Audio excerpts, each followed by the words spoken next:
वहीं उत्तराखंड के पूर्व कैबिनेट मंत्री बंशीधर भगत ने हिंदू देवी देवताओं को लेकर एक विवादित बयान दे दिया, जिसको लेकर विपक्ष हमलावर हो गया। इस मुद्दे पर उत्तराखंड बीजेपी प्रभारी दुष्यंत गौतम ने कहा कि उनके शब्दों पर नहीं जाना चाहिए, उनकी भावनाओं को समझा जाना चाहिए। विपक्ष की तो आदत है हर मुद्दे पर बवाल करने की। इसके अलावा प्रधानमंत्री दीपावली से पहले ही इस पर वो बोले कि प्रधानमंत्री की भगवान शिव में जिस तरह से आस्था है वो देश की जनता जानती है और अक्सर ही प्रधानमंत्री केदारनाथ धाम भी जाते रहते हैं। और उनकी तरफ से क्या कुछ कहा गया, जरा देखिए। बातचीत करने के लिए हमारे साथ मौजूद हैं उत्तराखंड बीजेपी प्रभारी दुष्यंत गौतम जी।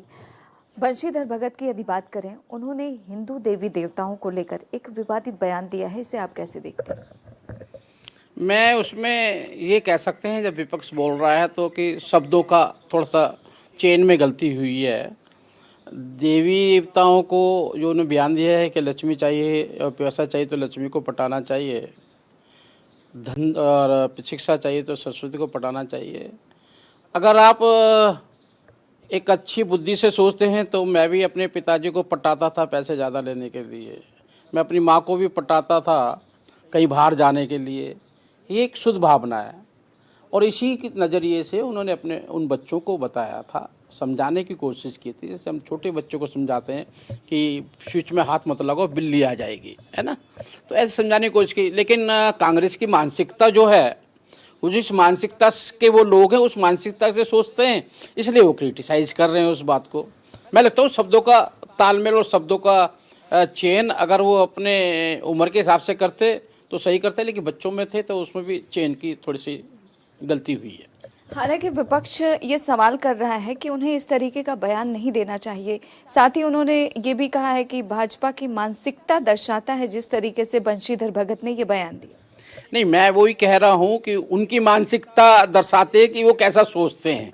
बंशीधर जी ने जो कहा है वो बच्चों के लेवल पे जाके कहा है कि बच्चों को किस प्रकार से समझा सकते हैं।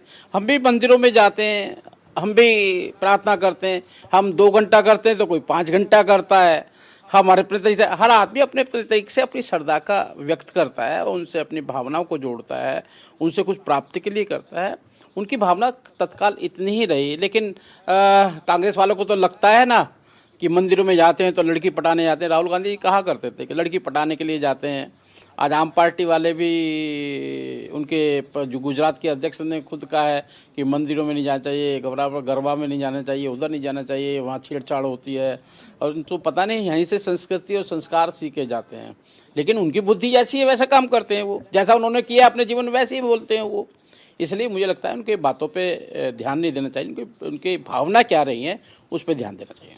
एक आखिरी सवाल, प्रधानमंत्री नरेंद्र मोदी दीपावली से पहले केदार धाम जा सकते हैं, हालांकि प्रधानमंत्री अक्सर जाते रहते हैं, इस बार के दौरे को आप कैसे देखते हैं? देखिए, प्रधानमंत्री जी की बाबा शिव के प्रति एक श्रद्धा है और उस श्रद्धा के अनुसार वो केदारनाथ पहले भी गए हैं और साथ साथ उनकी तपस्या भी वो करते हैं। कल भी आपने देखा होगा किस प्रकार से महाकाल के सामने बैठकर एक भारतीय संस्कृति का एक उदाहरण पूरे विश्व में भी दिया है और साथ उनकी अपनी श्रद्धा और भाव भी हैं। और वो केदारनाथ में जाकर वहाँ पे तपस्या भी उन्होंने की है और पिछली बार वो रुके भी थे काफ़ी समय तक। उनके भाव हैं और साथ साथ वहाँ पे जाने का एक और भी कि वहाँ पे सैनिक रहते हैं। दिवाली वाले दिन वो सेना के फौजी जो अपने बच्चों को छोड़कर, परिवार को छोड़कर हमारी रक्षा के लिए बॉर्डर पर बैठे रहते हैं, आखिर उनका भी मन होता है दिवाली बनाने का, तो उनके साथ में मिलकर उनका मनोबल बढ़ाना कि देश आपके साथ है और आप देश के लिए जो कर रहे हैं वे अतुलनीय हैं, उनका भी हिम्मत बढ़ाने का काम करते हैं। वक्त देने के लिए शुक्रिया। कैमरा पर्सन शेरा सिंह के साथ ममता चतुर्वेदी, चंदन टीवी, दिल्ली।